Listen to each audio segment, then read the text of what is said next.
No son pocas las veces que me habrán escuchado decir en el canal que entrenar a tus modelos de Deep Learning sobre una GPU es mucho más rápido que hacerlo sobre una CPU. También son muchas las ocasiones en las que habré dicho que uno de los elementos claves que ha permitido que esta revolución de la inteligencia artificial surja ha sido el desarrollo de la aceleración por hardware. ¿Pero por qué? ¿Por qué? ¿Qué diferencia hay entre una CPU o una GPU? ¿Cómo funcionan estos procesadores internamente? ¿Y por qué podemos conseguir que nuestros modelos de Deep Learning se entrenen más rápido si los utilizamos? En el vídeo de hoy nos vamos a meter en el mundo del hardware para poder entender y desarrollar una intuición sobre esto. Como no puede ser de otra manera, este vídeo está patrocinado por Nvidia, lo cual me hace muchísima ilusión. Y claro, eso significa que vamos a estar hablando de Tensor Cores, de precisión mixta, de CUDA y de todos estos elementos que hacen que podamos sacarle todo el partido a nuestros modelos gracias al uso de las GPUs. Hoy se viene un café de los fuertes, de los largos, de los densos, de los que les gusta a muchos de los cafeteros, así que si tú estás listo, yo estoy listo, comenzamos. Pero antes quiero contaros una cosa que os va a interesar de la mano del sponsor de este vídeo, que es Nvidia. Y es que sois muchos los que me escribís por redes sociales diciéndome: Carlos, voy a empezar a estudiar informática o una ingeniería o arquitectura y necesito un equipo, un portátil que me pueda llevar a la universidad y que me dé el rendimiento, la potencia para poder trabajar de manera cómoda. O ahora que estamos entrando en septiembre, pues gente que quiere aprender nuevas cosas, ¿no? Pues quiero aprender inteligencia artificial o quiero aprender data science y necesitas un equipo que te dé pues todo ese rendimiento. Ya saben que yo desde que comencé el canal de YouTube hasta hace muy poquito, todo el trabajo que hacía tanto de inteligencia artificial, data science, como edición de vídeo para YouTube, pues lo trabajaba todo con un portátil. Para eso tienes que invertir en un buen procesador, en tener memoria RAM suficiente y, muy importante, en una buena tarjeta gráfica. Y es por eso que te recomiendo que si vas a invertir en un portátil, pues le eches un vistazo a la nueva campaña de Nvidia de portátiles GeForce. ¿Por qué? Pues, como ya hemos dicho, si tú vas a trabajar con inteligencia artificial, machine learning, es muy importante contar con una buena tarjeta gráfica que sea capaz de acelerar todo el entrenamiento de tus modelos. O por ejemplo, si te vas a dedicar a la edición de fotografía o edición de vídeo, es muy importante contar con una tarjeta gráfica que te dé el rendimiento que estás buscando. Y en este caso, pues las tarjetas GeForce con la plataforma CUDA vienen muy bien integradas con todo el software de edición para conseguir un rendimiento extra que la verdad que viene muy bien. En este caso, para esta promo, pues Nvidia me ha prestado uno de estos portátiles que ofertan a través de su página, un Aero 15 de GB, y lo he estado probando durante todos estos días pues para poder hacer una valoración en condiciones y es una auténtica pasada, ¿vale? Este bicho internamente tiene una tarjeta gráfica GeForce 2060, que no solo te va a servir para trabajar en tus proyectos de Machine Learning o de diseño gráfico, sino que también si lo quieres dedicar para jugar, para entretenerte, pues también te va a servir. He probado por curiosidad a ver si este portátil era capaz de mover mis gafas de realidad virtual, ¿vale? Ya saben que soy un fan de esta tecnología y ya saben que esta tecnología pues te exige bastante rendimiento a nivel gráfico. En este caso lo he probado y efectivamente este portátil pues tiene rendimiento de sobra para poder mover esta gafa de realidad virtual. Y no solo eso, sino que si además optas por un portátil de la serie RTX, pues podrás acceder a la última tecnología en renderización de gráficos, que es el Ray Tracing en tiempo real, que es básicamente esta tecnología que te permite jugar a los juegos con un nivel de realismo gráfico increíble, ¿vale? O sea, mirad cómo se ve Minecraft con el Ray Tracing activado. Una auténtica pasada. Así que nada, si te estabas pensando pues invertir dinero en un nuevo portátil de cara a septiembre, de cara a la vuelta al cole, a la vuelta a la universidad, a la vuelta al trabajo, pues que sepas que puedes consultar los diferentes portátiles GeForce que ofrece Nvidia en su página en la nueva campaña que están sacando este septiembre. Portátiles ligeros, de buen diseño y sobre todo potentes, ¿vale? Tenéis el link abajo en la descripción. Para el que ande un poco perdido, empecemos por lo básico. Cuando hablamos de CPUs o de GPUs, a lo que nos estamos refiriendo son a los tipos de procesadores que te puedes encontrar en tu ordenador convencional y cuya funcionalidad básicamente es la de procesar, ejecutar las instrucciones que conforman el software. Y claro, ¿qué es un procesador? Pues de dentro a fuera. Si recuerdas tus clases de tecnología del colegio, recordarás que hay un elemento electrónico que se llama el transistor, cuya funcionalidad, una de ellas, es la de permitir pasar la corriente de este punto de aquí a este punto de aquí cuando se aplica un ligero pulso eléctrico en este punto de aquí. Básicamente actuaría algo así como un interruptor. Esto conformaría una especie de unidad lógica que podemos utilizar, que podemos combinar para desarrollar lógicas más avanzadas. Por ejemplo, si tenemos dos transistores, los podemos combinar de esta manera para que así este pulso de salida solamente se active cuando se activen estos pulsos de entrada. Si te das cuenta, lo que estaríamos conformando aquí sería el circuito electrónico de lo que sería una puerta lógica AND. De la misma manera podríamos conformar otro tipo de circuitos pues para tener puertas lógicas OR, puertas lógicas SHORT, puertas lógicas NAND, todas las puertas lógicas. Y bueno, con esto ya tendríamos puertas lógicas. Pero esto solo es el principio, porque ahora si cogemos todas estas puertas lógicas las podríamos combinar unas con otras para, juntando operaciones lógicas, desarrollar lógicas más avanzadas. Por ejemplo, juntando unas cuantas puertas lógicas AND y unas cuantas puertas lógicas SHOR, podemos conformar un circuito eléctrico que sea capaz de, por ejemplo, realizar una operación de suma a nivel de bits. Y continuamos, porque si tú ahora coges este circuito y lo combinas con otro circuito que también pueda ser capaz de sumar, podemos generar un circuito que no solo sea capaz de sumar bits, sino que sea capaz de sumar números de mayor magnitud. Y si se fijan, con esto ya habríamos creado un circuito eléctrico que es capaz de sumar números. Pero no nos quedemos solo con eso, también podríamos generar otro circuito eléctrico que fuera capaz de realizar una resta, o otro que fuera capaz de realizar una comparación entre números, o otro que fuera capaz de realizar el número complementario de un número, ¿vale? Podemos realizar diferentes tipos de operaciones matemáticas. Ahora, si cogemos todos estos circuitos y los integramos en un único módulo, donde yo pueda insertar dos datos de entrada, dos números, y pueda elegir qué operación quiero que se realice, por ejemplo la suma, la resta, la igualdad, con esto lo que estaríamos conformando es un módulo que se conoce como una unidad aritmético-lógica. Podríamos decir que es algo así a nivel de circuitos como una calculadora. Pero en realidad, si se fijan, lo que tenemos ya aquí es una unidad de procesamiento que es capaz de realizar diferentes tipos de instrucciones. Pero no nos quedemos solo con eso, porque a ver, si volvemos de nuevo a los transistores, podemos combinarlos de esta manera, formando un bistable, para poder generar un circuito que tenga la funcionalidad de poder almacenar el estado de un bit.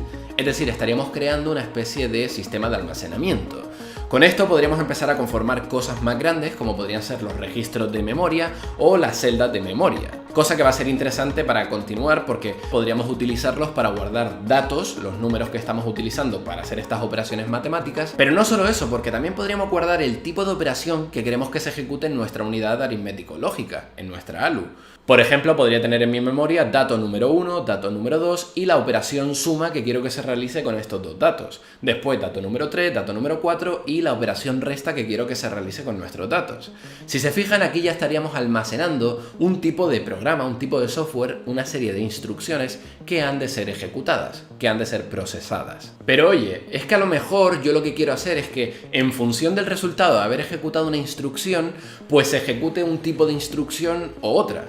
O que a lo mejor saltemos alguna dirección de memoria diferente para guardar el resultado de la operación que acabo de hacer. Esto lo podríamos hacer en realidad de manera muy sencilla, porque seguramente tengamos un registro de memoria donde esté guardada la dirección de memoria en la que estamos leyendo la instrucción a ejecutar ahora. Claro, esta dirección de memoria no deja de ser un número que nosotros podríamos pasar por nuestra unidad de aritmético-lógica para sumar o restar posiciones. Con lo cual no debería ser tan complicado generar un tipo de instrucción que podemos llamar goTo, que te permita pues avanzar a diferentes puntos de la memoria. Es decir, ya estaríamos empezando a implementar flujos de control más avanzados. Y claro, te vas a mover a una posición de memoria porque vas a leer un dato que vas a utilizar para otra operación o porque vas a guardar el resultado, vas a leer o vas a escribir. Al final te das cuenta de que necesitas generar también una serie de instrucciones que te permitan controlar todos estos elementos.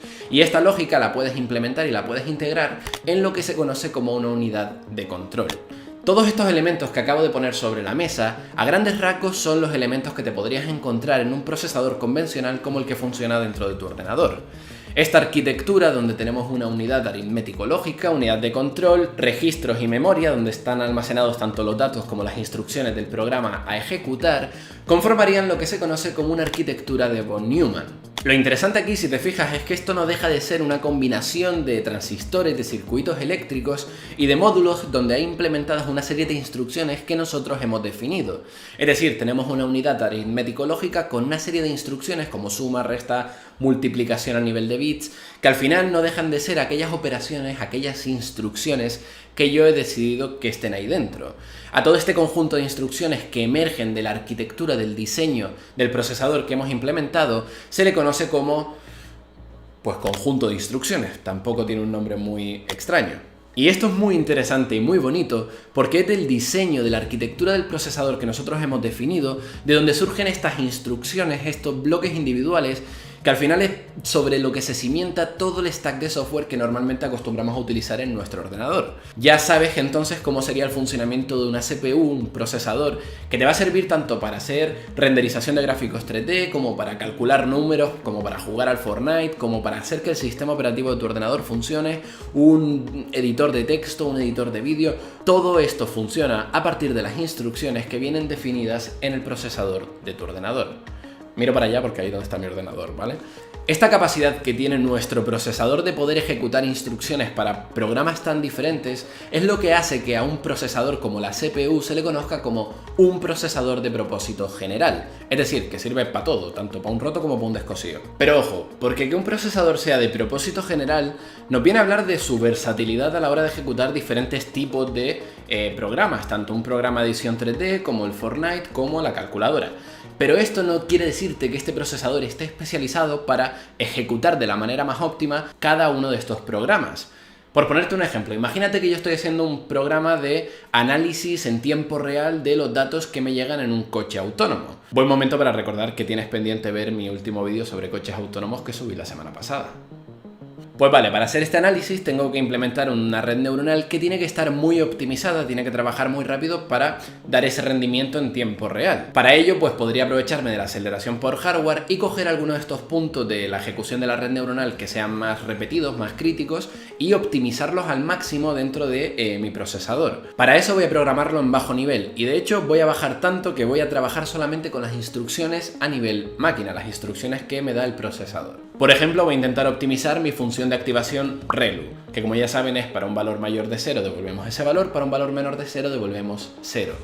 En este caso, pues tendría que hacerlo con las instrucciones de mi procesador, lo cual sería algo así como: voy a memoria, leo el valor de entrada, comparo si ese valor es mayor o igual que 0, si es mayor que 0 voy a memoria y escribo el mismo valor o devuelvo el valor donde lo había leído, y si es menor que 0 pues tengo que devolver el valor de 0, ¿vale? Estos son varias instrucciones que tienen que ser ejecutadas en diferentes ciclos de reloj. Pero ¿y si quisiera hacerlo más rápido todavía? ¿Y si no quisiera ejecutar todos estos ciclos de reloj, sino que fuera instantáneo? Pues una de las cosas que podría hacer sería rediseñar mi chip, rediseñar por ejemplo mi unidad aritmético-lógica para incluir un circuito eléctrico juntando transistores cuya lógica implementada sea la de la puerta lógica ReLU. Esto significaría que ahora en mi set de instrucciones, en mi conjunto de instrucciones que emerge de la arquitectura de mi procesador, contaría con una nueva instrucción, la instrucción ReLU.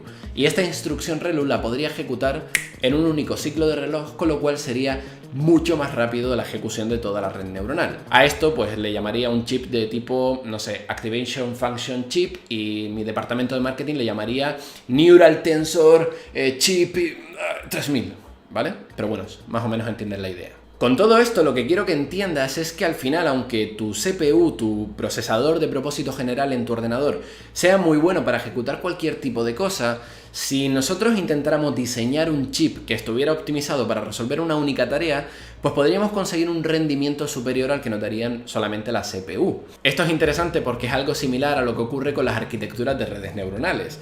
Tú al final, teóricamente, con un multilayer perceptron, con una red neuronal típica, puedes resolver o aproximar la solución de cualquier tipo de problema. Pero esto no quiere decir que tú no puedas encontrar una arquitectura mejor, por ejemplo, para imágenes y vídeos, que esté más optimizada pues para ese tipo de datos y que por tanto, a nivel teórico no, sino a nivel práctico, te pueda dar un mayor rendimiento, como sería el caso de las redes neuronales convolucionales. Y ahora que lo he dicho, oye, imágenes y vídeo, ¿tendríamos algún tipo de arquitectura de chips que estuviera optimizado su diseño para el procesamiento de imágenes y vídeos?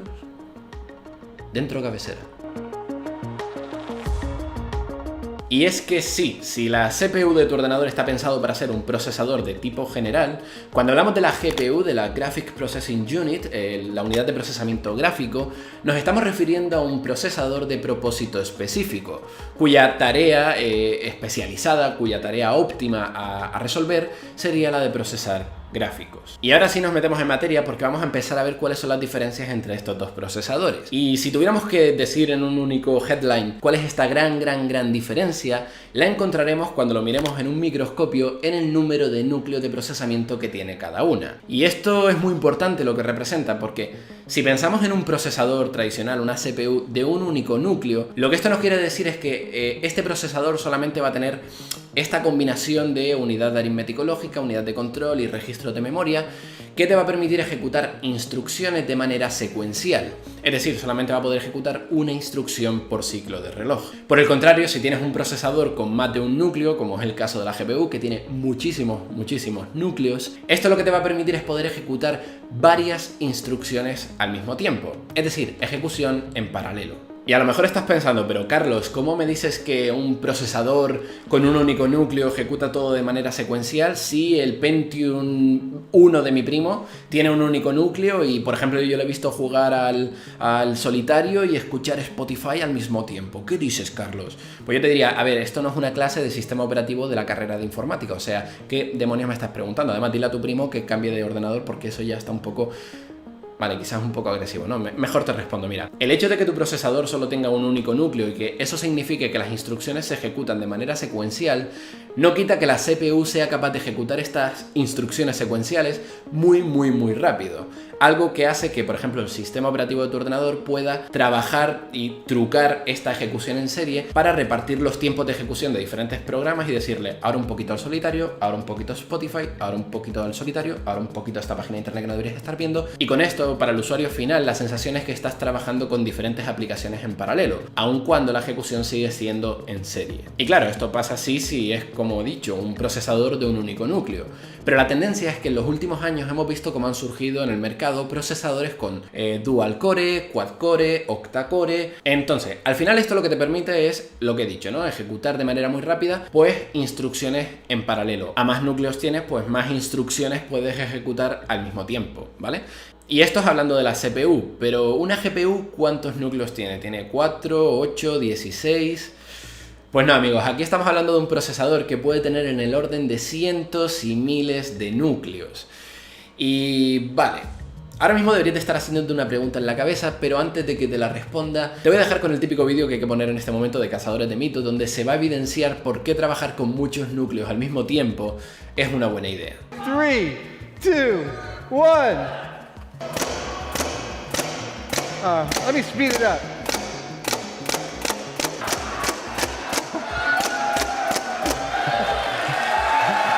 Ladies and gentlemen, Leonardo 2.0. 6, 5, 4, 3, 2, 1.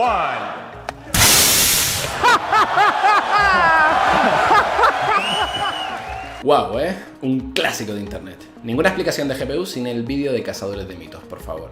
Bueno, ¿qué? ¿Ya tienes la pregunta? Sí, ¿no? La pregunta sería algo así como, pero Carlos, ¿son los núcleos de la CPU y de la GPU iguales? Pues la respuesta evidentemente es que no, si no nos preguntaríamos por qué una CPU no añade más núcleos como hace la GPU. En este caso, el núcleo que añade una GPU son a nivel de circuitos mucho más sencillos. Al final, estos núcleos se tienen que especializar solamente en hacer operaciones matemáticas muy rápidas. Son ALUs, de las que hemos visto en un principio, que ejecutan unas pocas instrucciones. Como la idea de este chip es no ser de propósito general, pues no tiene que hacer un repertorio de instrucciones tan amplio. Además de esto, también el número de memorias, de registro de memorias que se dedica por núcleo en una GPU es mucho menor que el que se hace en una CPU, con lo cual ya esto nos empieza a plantear una serie de diferencias entre estos dos chips. Así que en resumen, y toma nota porque esto va para examen, a nivel funcional la diferencia entre estos dos chips es que la CPU, su obsesión es la de ejecutar muy rápidamente instrucciones en serie que sean de propósito general.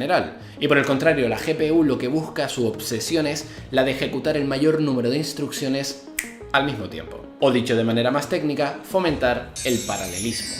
Y si con el vídeo de Cazadores de Mitos todavía no te ha quedado claro por qué el paralelismo nos interesa, déjame que te ponga otro ejemplo. Imagínate una operación como multiplicar dos matrices. Ya sabes, si te has enfrentado alguna vez a programarlo, cómo sería la multiplicación de dos matrices, que esto implica hacer la suma acumulada del producto escalar de cada uno de los elementos entre una fila y una columna de las matrices que estamos multiplicando. Esta operación, si la trasladaras a código, implicaría recorrer todas las filas y columnas de la matriz resultante y recorrer todos los elementos de las filas y las columnas, algo que se traduciría en 3 bucles for anidados y que a nivel computacional es desastroso, ¿vale? Tiene un orden computacional de n al cubo. Esto significa que, vale, a lo mejor para ejecutar una multiplicación de matrices pequeñas, pues una CPU nos puede venir bien, ejecutarlo secuencialmente, pero cuando el tamaño de las matrices se incrementa, la cosa se nos va de madres. ¿Cómo podríamos intentar acelerar esto? Pues si nos aprovecháramos del paralelismo, de la cantidad de núcleos que nos ofrece una GPU, lo que podríamos hacer aquí es decir, oye, cada uno de los elementos resultantes de la matriz final lo podríamos calcular de manera independiente. Al final el valor de la celda 1,1 no tiene nada que ver con el resultado de la celda 5,28. Con lo cual estos dos valores los podríamos calcular como si fueran operaciones diferentes. Y puesto que nuestro procesador, nuestra GPU, nos permite tener hilos de ejecución muchísimos al mismo tiempo, lo que podemos utilizar es el paralelismo para distribuir esta ejecución y que cada uno se vaya calculando de manera simultánea y el orden de computación de esta multiplicación de matrices se vería reducido drásticamente. Y ojo, porque he usado aquí la multiplicación matricial de manera no trivial. Y es que al final, lo hemos dicho antes, esto es la GPU, la Graphic Processing Unit.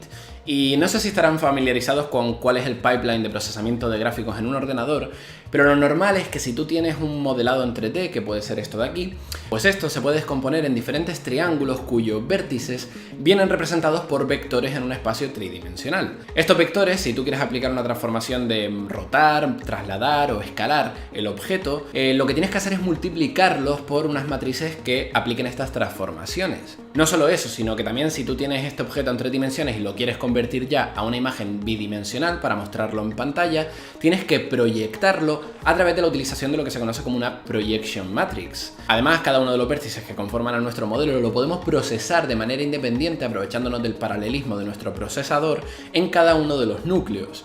Y esto no para aquí, además estos vértices cuando los quieres convertir a píxeles, cada uno de estos píxeles también de manera independiente los puedes procesar aplicando productos escalares que en este caso pues van a calcular cuál es la iluminación, el sombreado, la textura que tenemos que aplicar a cada uno de estos píxeles.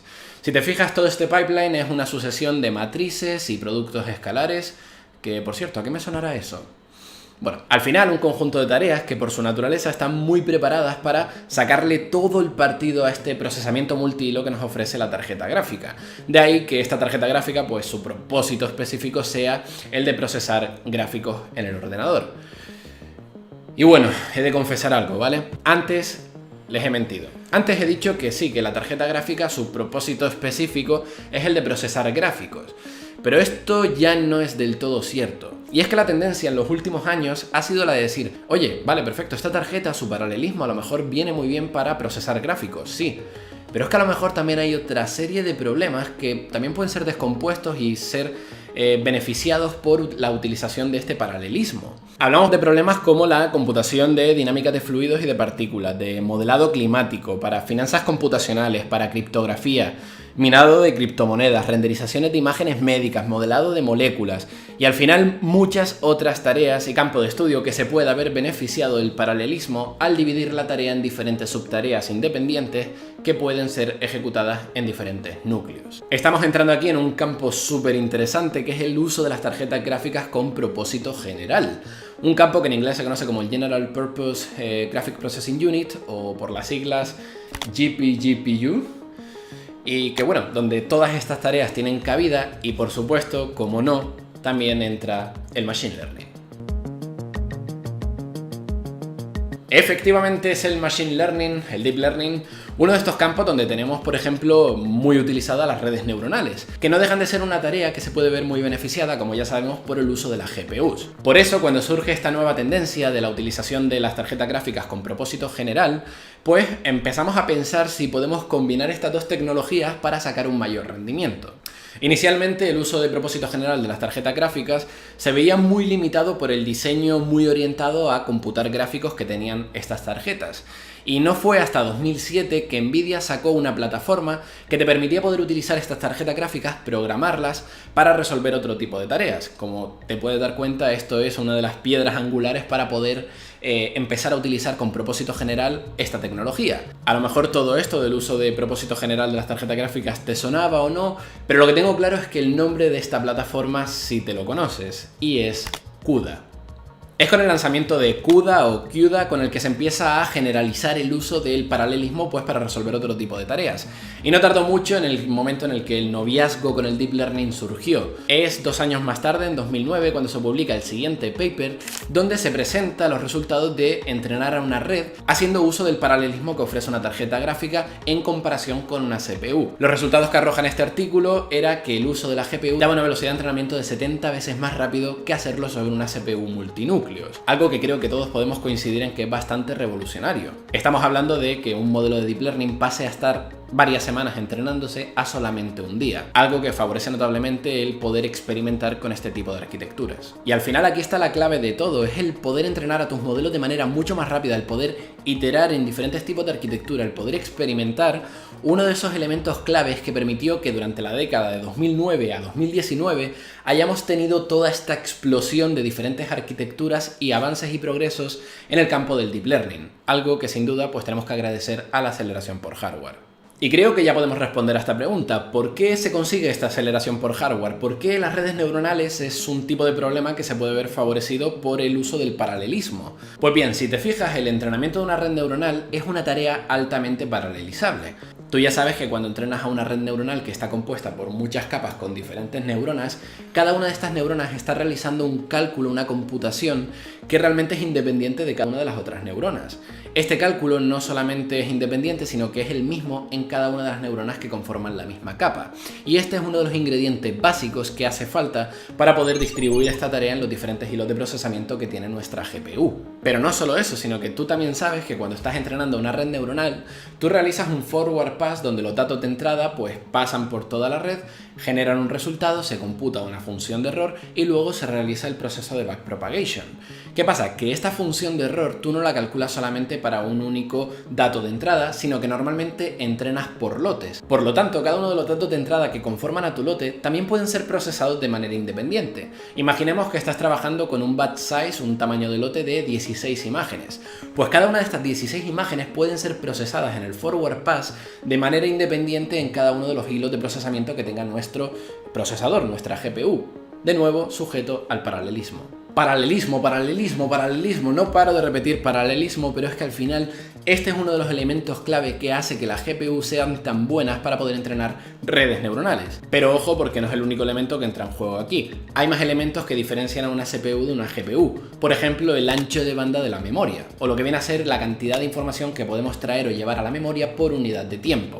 En este caso, si lo que queremos es ejecutar el mayor número de instrucciones gracias al paralelismo al mismo tiempo, es muy importante que cada uno de los núcleos esté alimentado con aquellos datos que hagan falta al mismo ritmo que se va a ejecutar este procesamiento. De no contar con el ancho de banda de memoria suficiente, esto se podría convertir en un cuello de botella que podría limitar el procesamiento de la GPU, dejándola sin los datos necesarios para poder trabajar. Está feo, ¿eh? El comprarte una 2080 Ti para luego tenerla capada por una mala gestión de datos, not cool. Pero espera, porque hay más. Porque al final aquí solamente estamos hablando de aquellos elementos comunes en las arquitecturas de las tarjetas gráficas que las hacen potencialmente interesantes para resolver problemas, por ejemplo, de Deep Learning. Hemos hablado del ancho de banda de la memoria, del paralelismo, de cómo si las quieres utilizar con propósito general las puedes programar con plataformas como CUDA. Pero sabiendo esto y el interés de un mercado que demanda más flops para poder entrenar clasificadores de perretes y gatetes a máxima velocidad, nadie impide a los fabricantes de chips como Nvidia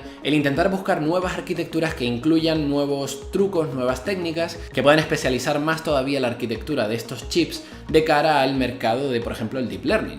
Y es por eso que vamos a hablar de dos técnicas que han surgido en los últimos años, que son los Tensor Cores y la precisión mixta. Ok, tenemos a nuestra GPU que ya sabemos que a nivel de arquitectura está compuesta por múltiples y múltiples núcleos.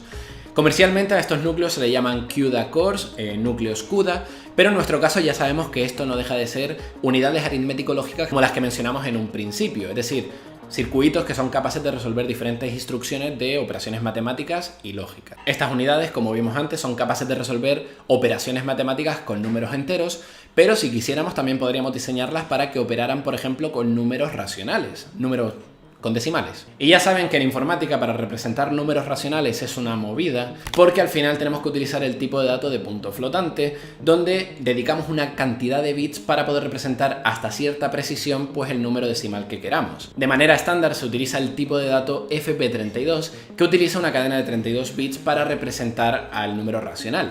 Claro, si tú quisieras ganar en precisión, podrías utilizar un tipo de dato que usara un mayor número de bits, por ejemplo FP64, pero a costa de utilizar una mayor cantidad de memoria para representar a ese número. Y también podrías hacer lo contrario, podrías utilizar una cadena de 16 bits, FP16, para representar con menos precisión a un número decimal, pero eso sí, ahorrándote espacio en memoria. Y claro, para ciertos problemas esta pérdida de precisión de los números decimales puede ser bastante crítica. Pero lo que se ha comprobado es que para el Deep Learning esta pérdida de precisión de los números decimales, que en este caso pues serían los parámetros de nuestro modelo o las activaciones que salen de una capa a otra, pues no afecta tanto al rendimiento siempre que se apliquen una serie de truquitos donde estamos mezclando pues tipos de datos FP16 y tipos de datos FP32. De ahí a que este tipo de entrenamiento se le conozca como entrenamiento de precisión mixta, porque estamos mezclando tipos de datos. Y claro, ¿por qué nos podría interesar utilizar esta representación en 16 bits? Pues ya lo hemos dicho antes, al final el guardar un numerito con solamente 16 bits te permite ahorrarte espacio en memoria, lo cual, traducido a nuestro problema, pues significaría poder almacenar redes neuronales más grandes o poder entrenarlas con un mayor número de datos al mismo tiempo. Y no solo eso, sino que al ser más pequeño también te va a permitir reducir el ancho de banda de la memoria y también las unidades aritmético-lógicas que van a hacer el procesamiento son más sencillas, con lo cual te pueden aportar más rendimiento. Es decir, son ventajas por todos los lados y esto significa una mejora sustancial en el entrenamiento de nuestras redes neuronales. Y continuamos para bingo porque también quiero hablarte de lo que son los Tensor Cores.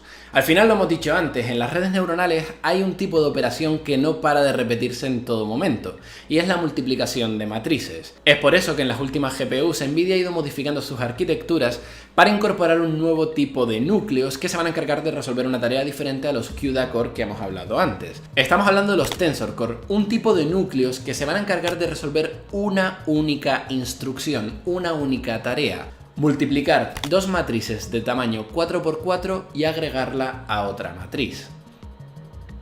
¡Wow! Es decir, si antes, por ejemplo, estamos hablando que para multiplicar dos matrices tenías que preocuparte de paralelizar su procesamiento, mandarlo a diferentes hilos, en este caso no. En este caso, si tú tienes dos matrices y otra más, pues puedes hacer toda esta operación en un único ciclo de reloj. Y esto es muy interesante porque a lo mejor tú estarás pensando, pero Carlos, es que una matriz 4×4 no resuelve mi problema de una red neuronal donde mi matriz de parámetros es a lo mejor de 1000×1000. Pero es que en este caso la operación, la instrucción de la que estamos hablando, es la multiplicación de dos matrices y su suma. Un tipo de operación que puede ser utilizada para atacar la multiplicación de matrices más grandes al dividirla en diferentes bloques y calcular el subproducto de ellas. Al hacer esto, pues nos podemos aprovechar de estos Tensor Core para que se encarguen de hacer de manera muy especializada esta operación, consiguiendo un rendimiento superior, muy superior a lo que se podía conseguir con arquitecturas anteriores. Estos núcleos, los Tensor Cores, están disponibles para ser utilizados por cualquier programador a través de CUDA que sea capaz de descomponer su problema que quiera resolver en un problema que sea resuelto con una instrucción de 4×4 más 4. Pero, claro, ¿qué pasa? Esto no puede servir para todos los problemas. ¿Por qué? Pues bueno, porque estos Tensor Core, para poder operar de manera óptima, de manera eficiente, hacen uso de la técnica que hemos dicho antes de precisión mixta. Y claro, como hemos dicho, pues hay una serie de problemas como los de Deep Learning, que esta precisión mixta no compromete su resultado, pero para otro tipo de problemas esto puede ser muy crítico. Aquí lo interesante es que tú has entendido toda esta explicación que te acabo de dar, y eso significa que ya estás desarrollando una intuición en cómo funcionan todas estas tecnologías, lo cual de cara a futuros proyectos, si te dedicas a trabajar en Deep Learning, creo que te va a resultar bastante valioso. Si te preguntas cómo tú puedes hacer uso de todo esto, la buena noticia es que posiblemente ya lo estés utilizando.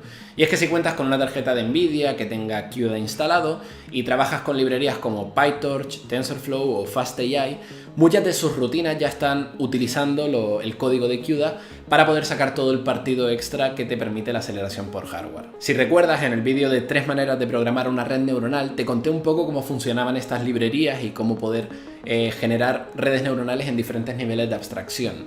Hoy en ese stack hemos bajado otro nivel, nos hemos acercado al metal para ganar un poco de intuición en cómo funcionan todas estas tecnologías que han permitido el desarrollo, el avance del campo del Deep Learning. Hemos dejado muchos detalles fuera, ¿vale? Y en realidad mi intención con este vídeo no es que te conviertas en un experto del hardware de la noche al día.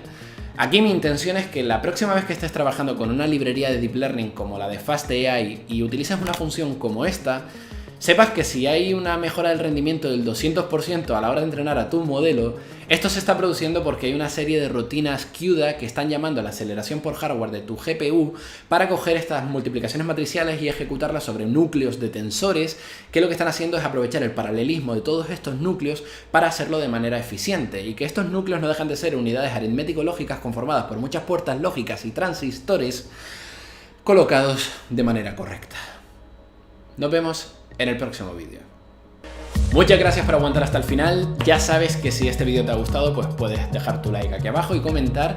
Y también que si valoras este tipo de contenido en YouTube, formación gratuita, pues puedes sumarte a apoyar el canal financieramente a través de mi Patreon. Podéis seguirme en Instagram, en Twitter, donde comparto cosas que también les pueden interesar. Y nos vemos la próxima semana. Muchas gracias.